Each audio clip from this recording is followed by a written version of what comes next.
So here we have the Kia Rio on a 66 plate. I'm going to start off by showing you around the outside of the car, and then we'll hop in and run through some controls on the inside. From the outside though, you can see that it's a 5-door car with alloy wheels and tinted windows. We're going to start off inside the boot area first of all.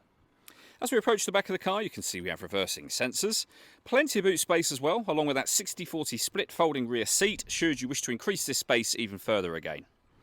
Okay, so we're just going to work our way back around to the front of the car, and then we'll hop in and run through some controls on the inside of it from there. Just briefly before we climb in, I think it's well worth seeing the interior from this exterior point of view. There's plenty to run through on the dashboard, so let's hop in and we'll do that now. Okay, now that we're inside the car, we're going to start with the dials. Over on the left-hand side, first of all, we have the rev counter. We have the speedometer in the centre, the fuel gauge and coolant temperature gauge on the right-hand side. Also in the centre, the total miles of this car, they are 31,079. If we back out to the steering wheel, on the left-hand side, we have stereo and phone controls. On the right-hand side, we have our controls for the trip computer. So every push of that button will change the information displayed in this central section. You can also reset information from the steering wheel as well. Over into the center next, we have the stereo.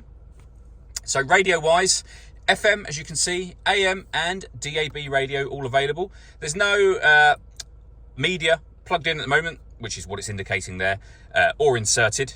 And by that, I mean listening to your own music. So you can put a CD in there, of course. We have auxiliary and USB inputs as well.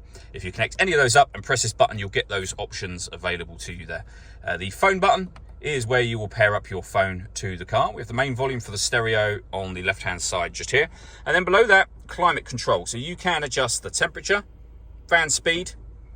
You can then change the direction that the air is being distributed in. When you're happy with those settings, your air conditioning is on or off. Or you can hit auto.